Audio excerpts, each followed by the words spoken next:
Howdy folks and welcome. I hope this finds you well. Today we'll be focusing on the classic expansion that brought so many people to the StarCraft universe. I hope you're comfy, have something to relax with, because we're about to start a Brood War.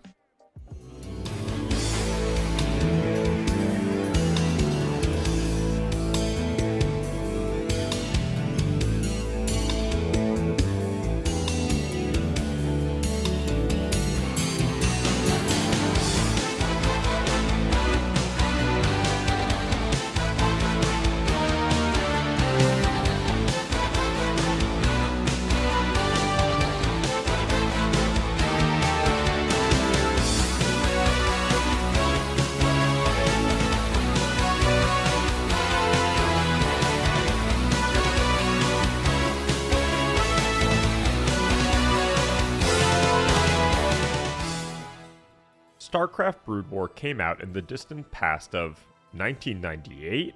Wow, that's 26 years ago.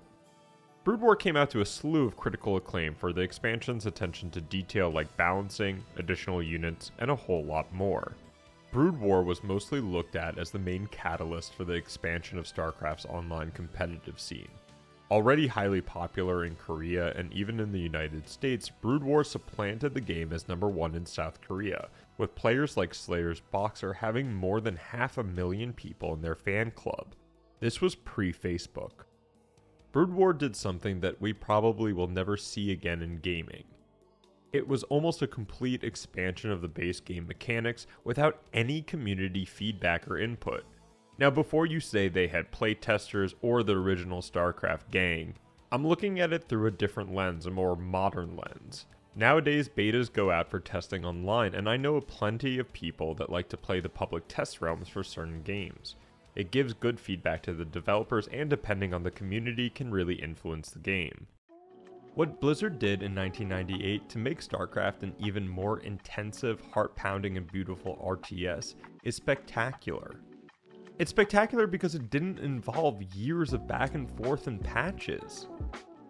Blizzard just delivered. Brood War's mechanics are out of this world, and I don't know if it was just me, but after playing StarCraft 1 for that retrospective, link down below in the comments, Brood War was difficult, which was a good thing. With the addition of new units for the 3 factions, all being much more micro-heavy than I was ready for, Brood War is probably the closest I would ever come to giving a game a most competitive moniker.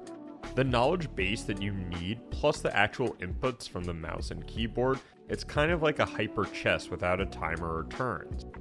You had your obvious counters and you had your not so obvious counters, but at the end of the day, each person started with the same finite materials and it was a match of skill and wit.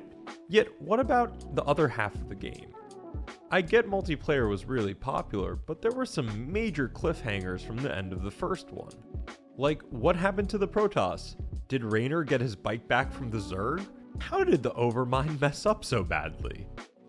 So, I was excited to see where Blizzard took the story since the base game had so many beautiful story elements and motifs. What the hell is this? War on us. Have faith, Zeratul. Now, this is my opinion. If you have a different one about the game's story, please let me know in the comments. After having a couple of days to process and write the script after finishing Brood War, I honestly still think that either they used different writers, or they had the good ones chained up in the Zerg room. Brood War's campaign and subsequent story, at least for the first 2 chapters, the Protoss Campaign and Terran, is bland. I'm not saying that the missions themselves are, on the contrary, Brood War's missions are some of the best and most complicated RTS gameplay I've experienced in years. I could not, however, shake off the feeling that the missions were more oriented in learning the mechanics rather than the story. Of course, there were some silver linings before the Zerg Campaign. And that's why we're going to go over the whole story of StarCraft Brood War, by playing through each mission, looking at how the game utilizes its gameplay mechanics, sound, and visuals to bring the next part of this violent and dark universe to fruition.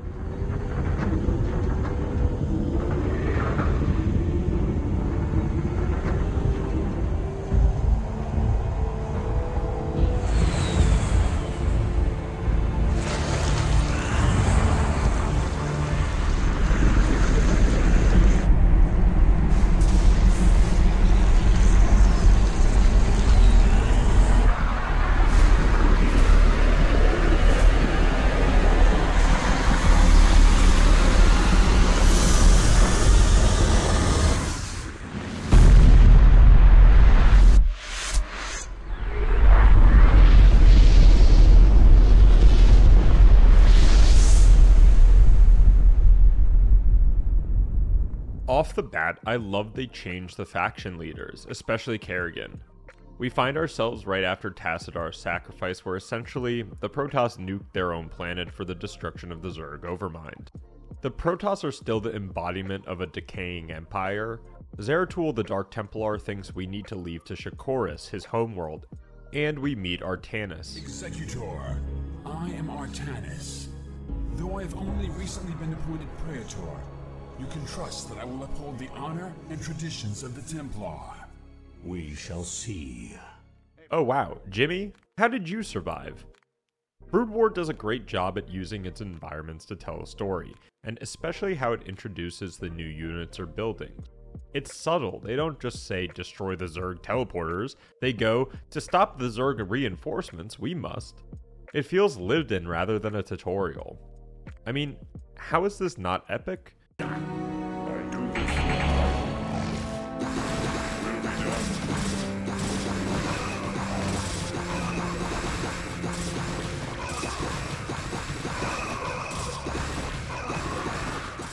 Not having a base to start off and knowing that our homeworld is pretty much kaput, it's a great way to start off the game.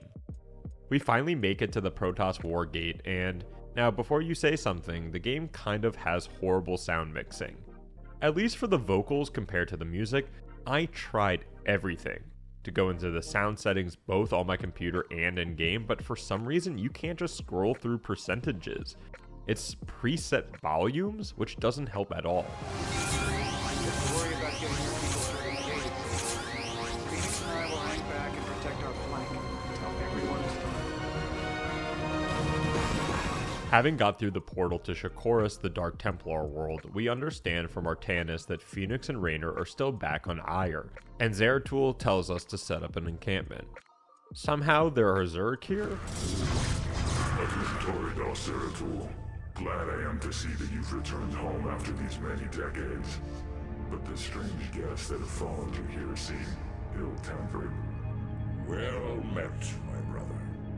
Indeed, these creatures known as the Zerg have no regard for the sanctity of life. Once we have secured this area, I shall tell you everything I know about them in council. I'm sure.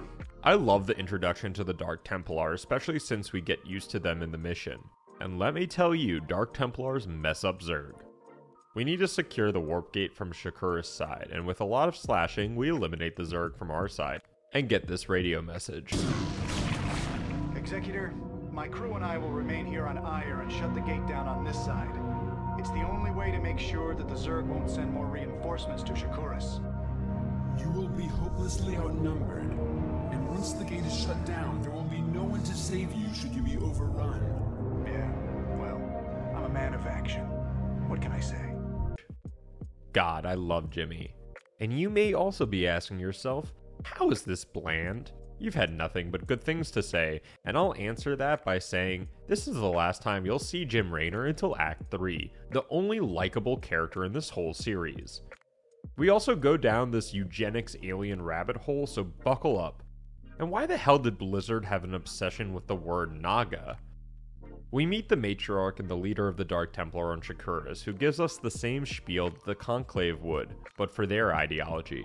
It is clear that fortune has reunited our people. We Dark Templar will never forget our banishment from Aiur, nor the Conclave's sins against us. But you and your companions are no longer of the Conclave, and when the light and dark sides of our energies are united, our power is undeniable. She also doesn't seem too worried about the Zerg and more interested in the Xel'Naga Temple, apparently the progenitor race of all three factions, which she casually drops on us. We remain here to study it. We discovered that the enormous structure is actually an ancient Xel'Naga temple, dedicated to the race that sired us all. Even more, we can't use the temple until we have 2 crystals that somehow she knows about. Wait, how did Zerg Cerebrits get here? This is out of left field, right? Here's where the way they implement the story kind of goes off rails for myself. In comparison to the first game where you start out as a desert ranger and lead a rebellion all the way to toppling the Confederacy and human alien transformation, somehow that all felt grounded. This level felt like filler, even tutorial-like. Unlike the base game, the gameplay and story didn't connect for me, especially when we get a visit from the Queen. Well done, mighty Protoss. I'm glad to see that you all are as violent as ever. Kerrigan, what mockery is this? Relax, warriors. Despite what you may think, I haven't come here to fight you. This is laughable. Do you truly expect us to believe that your intentions here are honorable? That these Zerg here are not under your sway? Look, the Cerebrates you've killed were my enemies as well. If you let me explain, I'm sure you'll understand that— You are the enemy of all who live, Kerrigan. What makes you think we would have anything to do with you? Because, Zeratul, I bring news of an event that threatens us all. If you'd be so good as to escort me back to your citadel, I'll tell you everything I know. Yeah, escorting Kerrigan, someone that's murdered thousands of Protoss, to hear her out, that is hubris. I guess I find it much more plausible that Raynor would join Mengsk or Duke in the first game, rather than the Protoss siding with Kerrigan or even hearing her out. Kerrigan informs us that there's a new Overmind on Char and that she is reformed. Yeah, I would leave the Zoom call too. We believe anything you have to say. Because, Zeratul, I'm no longer the mindless murderess whom you fought on Char. She lies. She is infested to the core. I, for one, will not listen to any of this. Silence, Judicator. Continue, Kerrigan. She also plays the enemy of my enemy is my friend deal and offers to help us with the crystals. The matriarch again is more than willing to look over what Artanis describes as crimes against their race, which puts it lightly. Seriously, she murdered Zeratul's friends, toppled their government, and rained fear throughout the sector. Now, that's an entrance.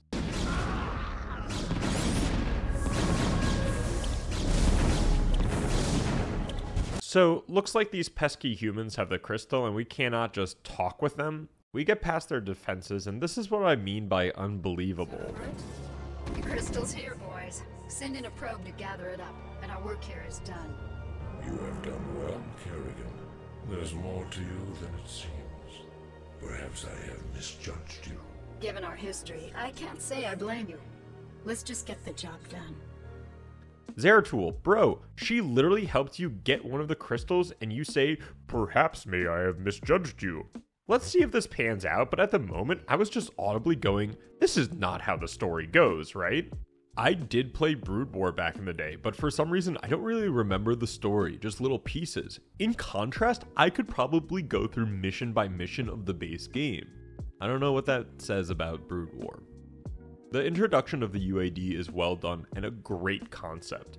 Zeratul is right to fear them. Raynor spoke of the distant Terran homeworld called Earth. These humans have come a long way to make war on us. Have faith, Zeratul. You almost sound as if you fear these humans. Yes, Artanis, we did vanquish the Overmind, but we did so with the help of humans. Do not be so quick to underestimate them. This was a great level mechanically. You feel more like a special force task force rather than your usual macro base building. You're clearing a path for your ships and getting each platform's power generator, which unlocks more units. It's a classic level designed from Blizzard and just feels great. It's a slow progression too, and losing units can be costly, since you'll only get reinforcements after each successful generator takedown. After 47 minutes and 6 generators destroyed, we return to Char. It's probable that there'll be a number of broods protecting that area. It's risky, but if we can strike hard and fast, we might be able to fight our way through their defenses and escape with the crystal. Comrades, I may have an alternative. Seeing as how the Overmind is still in its infant stages, I wonder if we might be able to disrupt its control over those broods. If we can do enough superficial damage to the creature, it might pacify the Zerg nearest to it, allowing us some time to retrieve the Callus. A bold plan, young Artanis. Your courage rivals that of mighty Tazadar himself. You give me too much credit, noble Zeratul. I enjoyed this about Brood War's campaign design. They allow the player to choose which objective they want to go for, and usually it had a tangible effect on the story, or at least the path. For this level, you can either blow up the Overmind into submission, or try to grab the last crystal. It was also kind of interesting to have both Zerg and Protoss forces under my control so early on. As I said before, Blizzard's rebalancing and new units require a lot more macro than my old self is used to. It added another set of complexity to the levels themselves.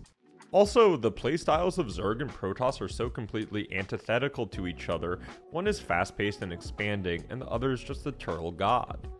I chose the crystal, and I wonder if I had fought the Overmind if the game would have been vastly different. Knowing what happens during the Terran Campaign and beyond, if someone knows, please leave that comment. However, we face a new threat within our own ranks. In your absence, Judicator Aldaris and an entire legion of Kali survivors from Ire have begun an open revolt against us. By the gods, this is ill news indeed.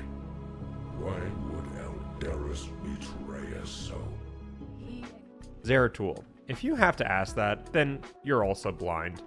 The Conclave was stupid, but aspiring with the self-proclaimed Queen of Blades seems to be more than enough reason to go, huh, I wonder if those guys that got exiled a long time ago for being evil are actually evil?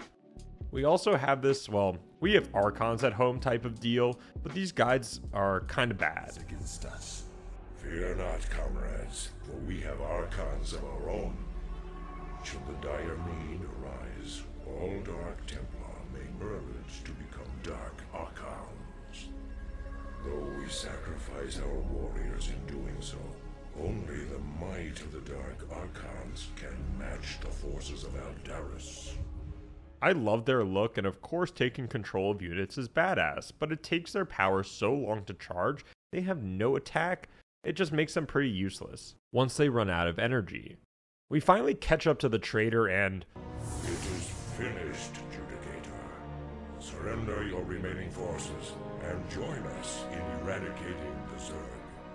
I would sooner die, Dark One, than tarnish the memory of Ire by joining with you.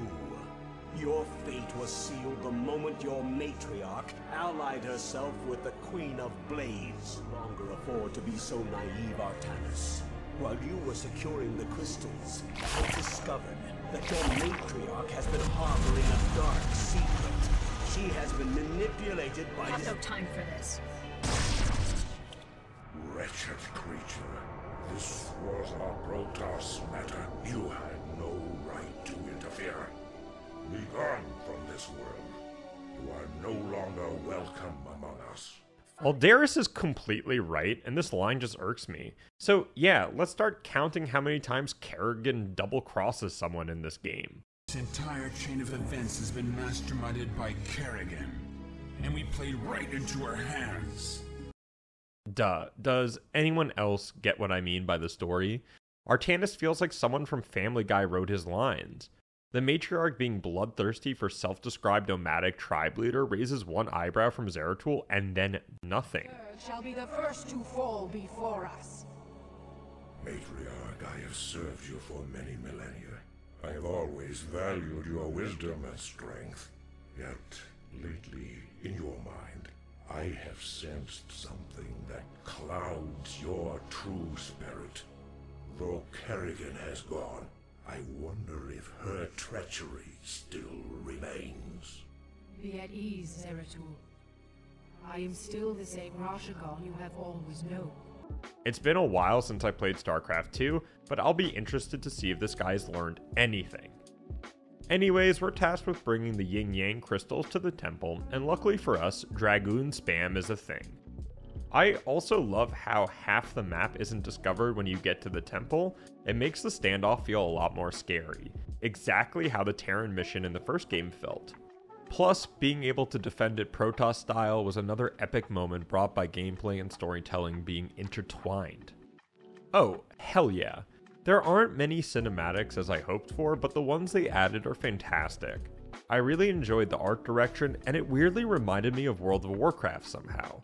I also assumed that it was supposed to be on the nose that it looks like the Overmind, but more mechanical.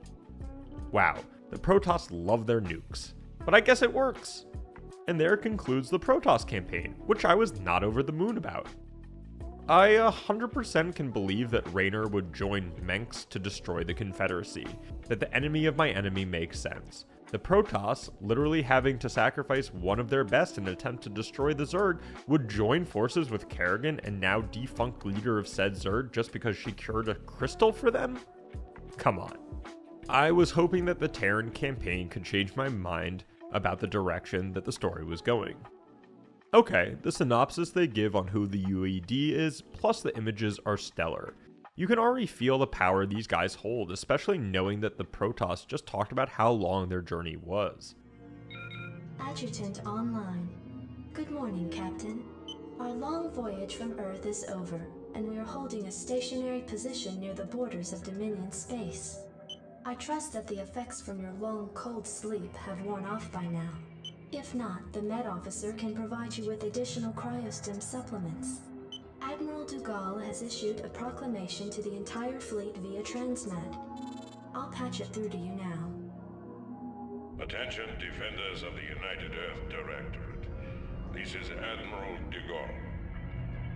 You were all briefed before we left Earth, so you know that we have come here to conquer this sector in the name of humanity. I love the Terran voice AI. She's great and a good exposition dumper. Dugal is an interesting character, but what I find more interesting is Blizzard just making this the faction that you play, not Jim Raynor. I kept scratching my head because they kept killing off people that I barely even knew. Jim was a constant, and I know, StarCraft too, but at the time, a little bit weird. I did like Stukov a bit, but his and Dugal's relationship never got to the point where I truly cared. We do have a set of great missions though, and I love the fact that the Earth Directorate is just going all out and trying to take back the sector. I really enjoyed that world building because Earth is real, and it's probably more of a dictatorship than the Confederacy was. Even more so, they kind of do an excellent job at showing the logistics of what it takes to be a space empire.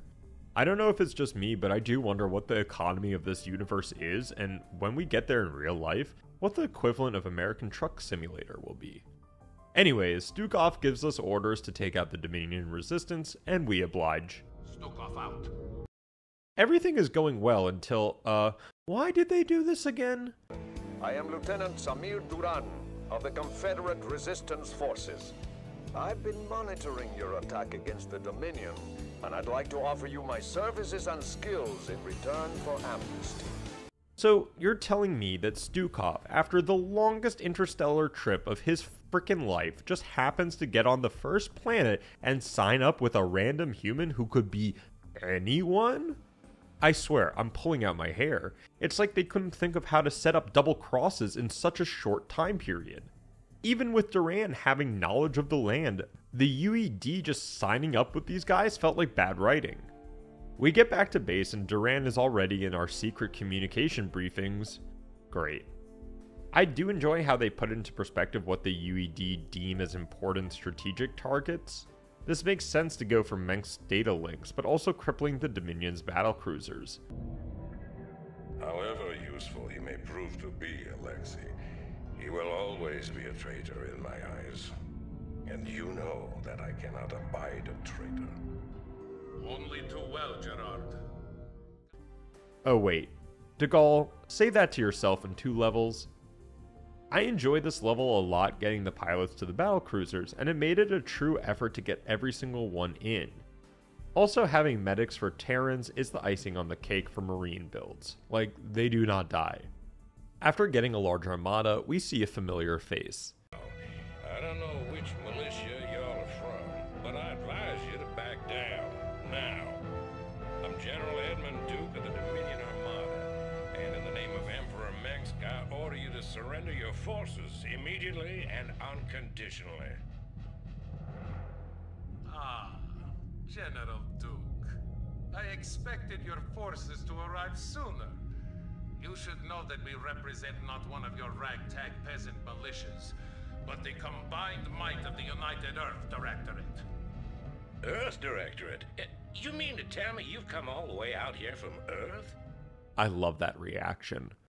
Oh, Degall, I get trying to control the Overmind, but you don't have to turn on the switch. Bring it back to Earth or somewhere safe. Like, why destroy it? It appears that this psi disruptor is the machine he was looking for. I must humbly suggest to you, Admiral, that the disruptor be destroyed as quickly as possible. If it should fall into the hands of the Dominion, we could face some very serious problems. A prudent call, Lieutenant. I am inclined to agree. It's a psi disruptor. You turn it off and on. I also like going back and forth to the old graphics sometimes. Just shows you how far we've come and how awesome the design was back then. Captain, we've located the psi disruptor. Shall we plant the explosives on it? Lieutenant Duran, we're here to relieve you. We've come with orders from Admiral Stukov himself to facilitate the disruptor's disassembly. Very well. Take it away. Captain, I'll be returning to the command ship presently. With the psi disruptor in our hands, we plan our assault on Core Hall. Core Hall was a hotbed of anti-Confederate sentiment for years. The Confederacy hoped to contain Core Hall's civil unrest by decimating it and its population with a massive nuclear barrage. Though the radiation levels on the planet are at an all-time low, its surface is now nothing more than a smoldering desert. Jesus Christ, that's messed up. But also, why is this their homeworld if it's nuked to oblivion? Again, I love the choice the game gives the player, and I don't want to get nuked. The art direction in this game is stellar, and plus the destroying of the nuclear silos, it's a perfect mix of story and gameplay. Your forces are under attack. We won't need to worry about nukes when we siege Mengsk's pass. With the nukes dealt with, we're going full assault on Mengsk's base. This was a slog and took many Marines' lives. And of course the music is so loud you can't hear the voice actors. What is this? I'm kind of appalled. Since so many people played through the game, you miss like half of the epic lines. How did no one catch this, or am I missing something? Ship NORAD 3 in low orbit. Emperor Mengsk may be attempting an escape. Receiving incoming transmission. This is Emperor Mengsk of the Terran Dominion. I wish to parley with your executive officer at once. So, the elusive Arcturus Mengsk at last. I was hoping to speak with you before we finished our business here.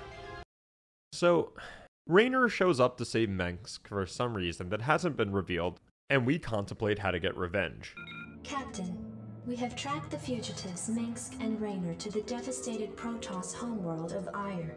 Apparently, these two have taken shelter within a fortified Protoss encampment that lies at the base of a fully functional warp gate. I don't understand this. Why would the Protoss harbor these men?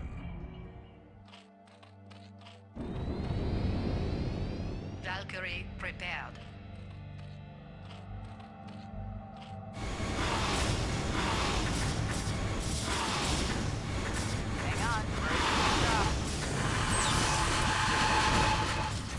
They know how to introduce a new unit. We're trying to get Raynor and Mengsk before they escape again, but once we get to the Protoss portal, the second most easily spotted betrayal in this game happens. Zerg signals coming in from the northeast.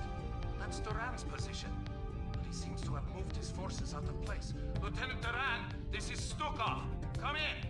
I'm tracking a massive Zerg swarm in your quadrant. Respond, damn it! That is strange, Vice Admiral. My scanners don't show any Zerg at all.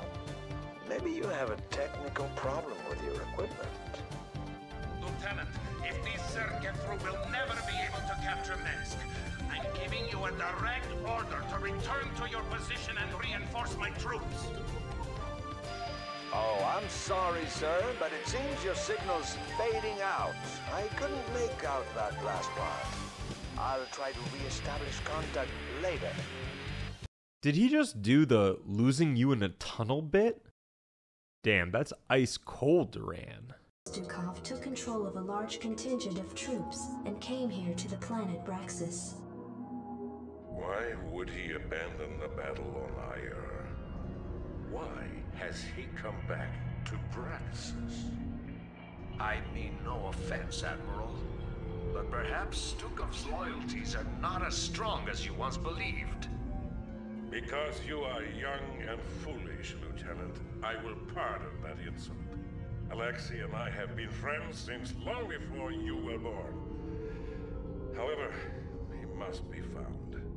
If Stukov is here, he will account for his actions. Okay, I get Duran uses Admiral now, but De Gaulle getting mad and then doing nothing about it? And remember how he didn't like a turncoat? De Gaulle even says Duran has been right all along, literally 2 minutes after saying how insufferable Duran is for not understanding his relationship with Stukov. Like, what? There had to have been a better way to advance the plot, right? Finding Stukov is another micro-intensive level, which I love. Especially downsizing to corridors instead of planets, there's something there.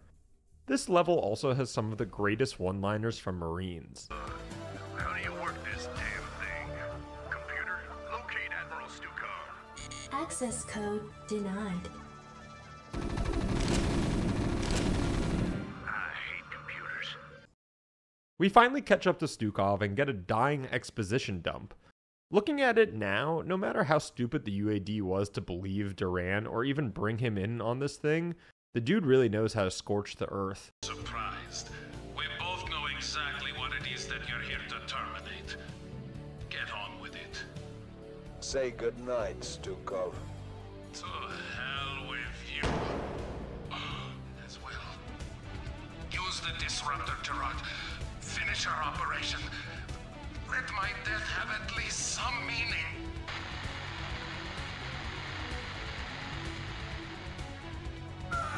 Alexei! Oh, what have I done? What have I done? Computer, where the hell is Lieutenant Duran? We fight through a ton of hallways and shut down the destruction of the facility, which also means that De Gaulle will protect the side disruptor, which I believe comes back heavily in StarCraft 2. Now, with literally the item that should never have been even considered to be a danger to the UED, the capture of the Overmind is at hand. Time is upon us, Captain, to do what we came here for. We will claim the Overmind in the name of humanity. Be advised, Captain. Our sensors have identified 3 Cerebrates who constitute the core of the Overmind's defenses. Proceed with extreme caution. Launch your forces, and let not a Zerg survive. This is like wild, and I don't quite understand how the UED thought they could tame the Overmind or even study it. Like, was it their hubris being so far away? Apparently, it only takes 4 medics and some really powerful medicinal drugs. Rasta Overmind. It started as a Jamaican accent and went into Russian. Anyways, before we can get to the Overmind, there are 3 more Cerebrates just chilling. Like, how many of these things do the Zerg have? Was I just hired because they needed to fill a quota? It was also hard since half of the buildings were invincible towards your attacks before you took out the Cerebrate. Another great detail was the Ultralisk. Whole lot of pepper.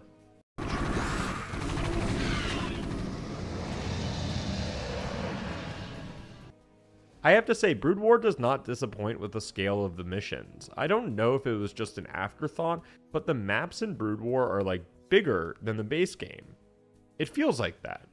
Administering the neurostim treatments to the Overmind.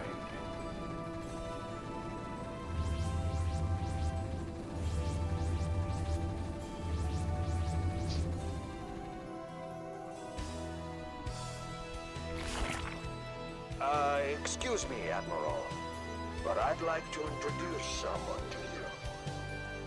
Duran! You son of a bitch. What's the meaning of this? Admiral de Gaulle, I've heard a lot about you.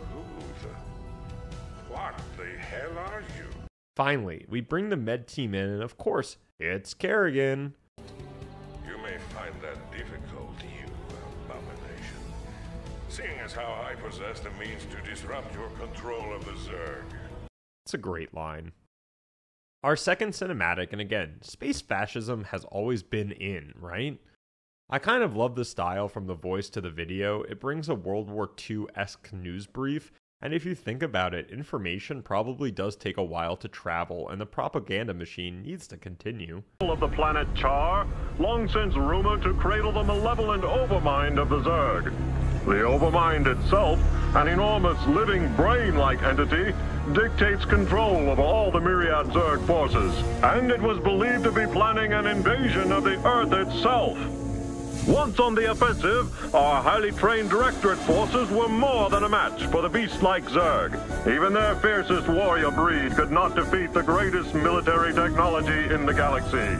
The Zerg forces on Char were completely decimated and their losses were tallied in the millions. But all wars have casualties, and while Directorate losses were minimal, the fleet's Vice Admiral Stukov gave his life. Damn, what a visual. Like, I love how big the Overmind is and just how bonkers it is that we think we could have subdued it. Even now, Directorate psychics and powerful drugs are keeping the creature pacified. The Overmind will undergo extensive research to ensure the continued safety of the United Earth Directorate and of all mankind.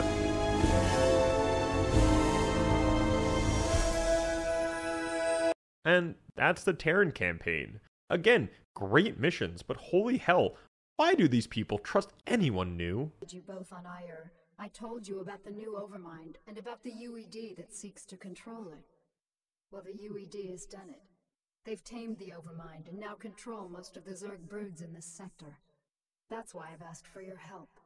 You want us to help you defeat the UED so that you alone will rule the Zerg. Wrong, Phoenix. I want to defeat them because if we don't, they'll clamp down on this sector and enslave us all.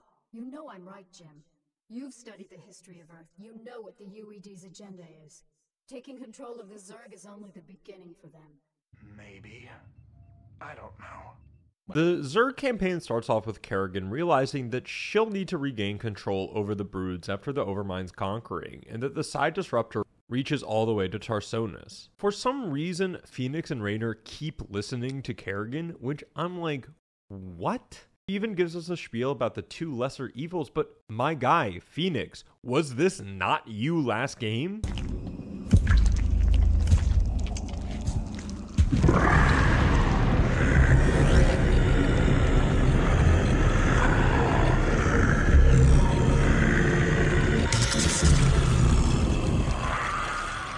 We had a cinematic dedicated to you getting acid in the face by a freaking Hydralisk. We get details on the side disruptor, and Kerrigan wants to go full sicko mode on the planet. Disrupt this.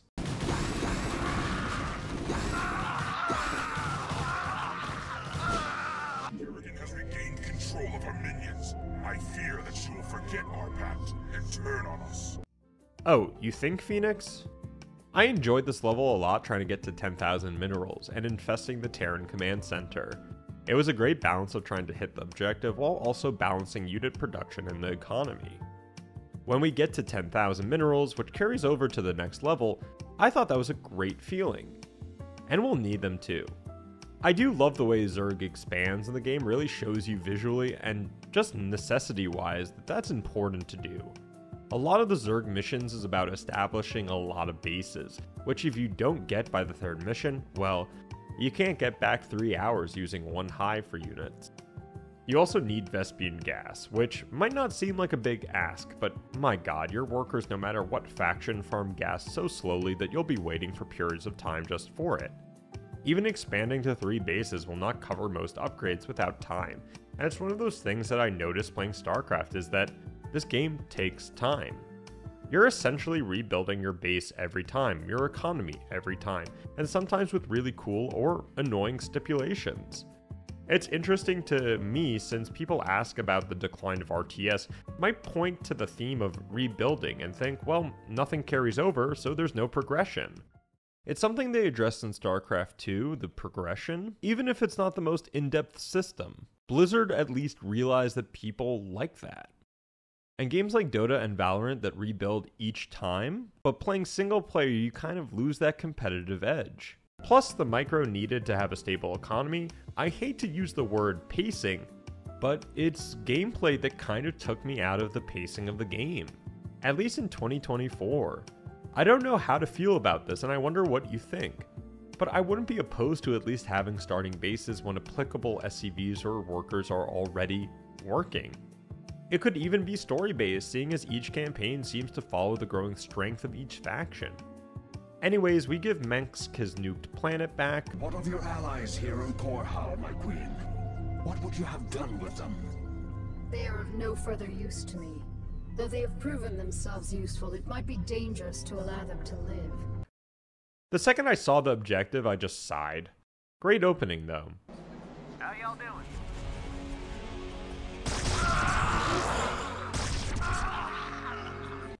Yeah, Kerrigan wants these guys dead, and we just have a 6-minute window to knock out one of their bases. I love this little adaptation they give, and it really makes you think about which side you don't want to face. I just use it as an excuse to build more bases. We find Duke and... Kerrigan, you murdering bitch. We had a deal. Oh, come on, Arcturus. Did you really think I'd allow you to come into power again? But you said revenge was secondary to defeating the UED. I lied. Oh yeah. I'm scratching my head going, of course she lied. Most foul, Kerrigan. We were fools to have gone along with this charade. You're right, Phoenix. I used you to get the job done. And you played along just like I knew you would. You Protoss are also headstrong and predictable. How many more people need to die before you realize what you've become? You don't even know what you're talking about, Jim. Don't I? I'll see you dead for this, Kerrigan. For Phoenix, and all the others who got caught between you and your mad quest for power. Tough talk, Jimmy. But I don't think you have what it takes to be a killer. It may not be tomorrow, darling. It may not even happen with an army in my back. But rest assured, I'm the man who's gonna kill you someday. I'll be seeing you. And what are you talking about, Kerrigan? Jim Rader is like a rebel desert marshal that joined the Dominion. I'm pretty sure he killed over 10,000 people so far. 2 days later on Tarsonis, we get an alert that a ton of renegade Zerg are descending on us, and lo and behold, it's the UED scum. Landing zone. There appears to be a number of UED scientists working within the compound, but we are unable to determine the purpose of their presence. I know what they're up to. I suspected that the UED's control of the Overmind was tenuous. Tarsonis is too remote for them to maintain direct control over the swarms, so they've sent these scientists to coordinate their attack. I love the objective just to murder their scientists. Very fitting for Kerrigan. With the contingent of the UED taken care of, Kerrigan wants us to go back to Shakoris, the Dark Templar homeworld. Keep in mind, Duran.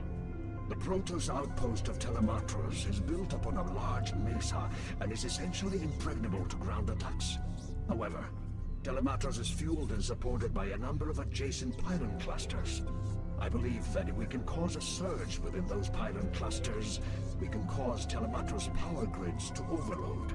The resulting explosion would be the perfect cover for retrieving the matriarch. Clean, simple, devious. I like it. Wait, how the hell do you know that, Duran? Like, no one is going to question this entity that literally knows everything about each race? We get Duran to each station to set up the charges, and boom goes the dynamite. Our forces are under attack. So, all of this matriarch stuff was a play to get Zeratul to help us take out the Overmind, since Dark Templar energy is the only way to kill it. At this point, with the matriarch literally advocating to kill an all-knowing being that is controlled by humans, and the chance that if destroyed, Kerrigan will just leave and the swarms go away, is laughable and the biggest red flag. Compared to how I felt at the end of the Protoss campaign in the base game, this ending was not bringing me back. Again, the missions in Brood War are some of the best I've ever played. The mechanics are interesting and engaging, but the story is like, what is going on? Is it futile to argue for a good story in an RTS? No, the first game had it. Nor do I ask it on Kerrigan's behalf. I ask you to do this for our people, Zeratul. Obey me as you always have. Trust in my judgment. Very well, Matriarch. The Overmind will die this day. Ah, that makes so much more sense, but as for good of a plan as Kerrigan is saying it is, it all hinges on everyone believing her, which I for one obviously did not. As you wished. Now, I demand that you release the matriarch at once. Of course. Rashagal, do you wish to return to your tribe? No, my queen. I wish only to serve you and remain at your side. What treachery is this, Kerrigan? This pathetic creature cannot possibly be Rashagal. I promised that I'd allow her to return to you, Zeratul, but it looks to me like she doesn't want to go. Sadly, Zeratul and the matriarch teleport away, and what a line. Overmind. And as you can see, your leader belongs to me now. Not bad, huh? We hunt them down and, yeah, no shit we killed her, Kerrigan. You even said in our press briefing before that Zeratul won't like it that she can't be saved. From my tribe, into your hands I give you the future. I can hardly believe this. You've killed your own matriarch. Better that I killed her than let her live as your slave, Kerrigan. Well, I have misjudged you, warrior. You are worthy indeed. You are free to go. What? I said you were free to go. So the best thing was to kill her, and Kerrigan is like, oh, this is your punishment because you'll be tortured, when in reality, Zeratul won't even bat an eye at this. And here we have Kerrigan's hubris. She just lets Zeratul go? For what? Having the ability to laugh at him? I wasn't expecting this bonus level. I guess this set up almost everything for StarCraft 2, even though it took them more than 10 years to create. Seen a creature like this before. Test subject 29 classified. Protoss Zerg hybrid, imperfect cryohibernation. Psionic emanations minimal. No. Magnificent, isn't it? What? Who are you? I've had many names throughout the millennia, young prodigal. You would know me best as Samir Duran. Kerrigan's consort. Is this part of her twisted schemes? No. Young Kerrigan could not have engineered this grand experiment. Although her rebirth into this Zerg swarm has sped up my progress, I can assure you that this endeavor is quite beyond her narrow understanding. Essentially, we're finding the splicing of genes and what I assume is everyone trying to replicate the Xel'Naga race, or at least merge everyone into a superior race. It's been 14 years since I played StarCraft 2, so give me some slack. Creature within that cell. Have you any conception of what you've created here? Do you have any idea what this hybrid is capable of? Of course I do. This creature is the completion of a cycle. Its role in the cosmic order was preordained when the stars were young. Behold the culmination of your history. All I behold is an abomination. This part blew my mind, because not only was this good writing, but the gameplay leading up to it accompanied the story. Also, Duran being something other than Zerg was a great twist. Plus, this guy is set up like an evil mastermind, having all these hybrids around the galaxy. We come back to reality, and Kerrigan is realizing that she is facing a three-front war, and oh boy, she bathes in it. Gee, that's a tough one, Admiral. You'll have to let me think for a minute. You know, Admiral, I think I'll just massacre your remaining troops now and watch you die in agony. How would that be? You vastly underestimate me, my dear. I don't think so, Admiral. You see, at this point, I'm pretty much the queen bitch of the universe. Having to defend four fronts was honestly a lot of fun, and felt like a great culmination to the game. We pretty much supplant ourselves as Queen Bee by legitimately destroying every institution of every single faction that's near us. Wow, I really enjoyed that Kerrigan really learned how to start talking trash, especially hearing her response to De Gaulle. Kerrigan,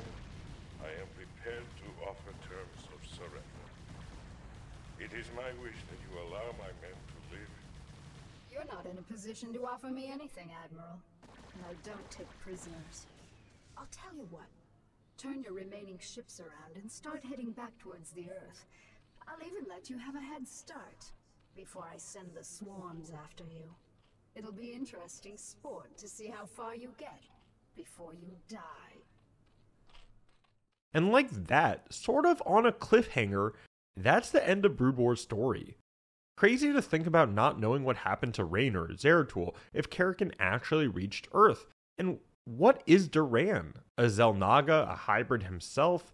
Honestly, it felt like the setup to all of that.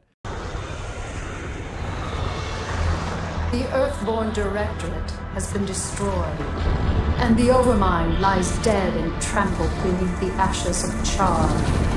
As for my unlikely allies, I think that I shall allow them a reprieve.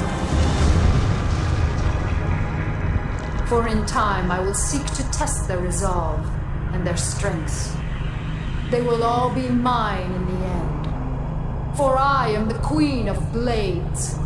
None shall ever dispute my rule again. I forget if these photographs synopsis were in the original game or added to the remaster. Regardless, Brood War's story went from bland to what in the cosmic horror eugenics power vacuum tarnation is this? It really makes me wonder about StarCraft 2's story, but that will be for a later time. So, Brood War as an expansion, amazing. Truly fantastic, and they were able to make such a well-crafted game and really hone in on the mechanics and units that felt genuinely useful to the war effort.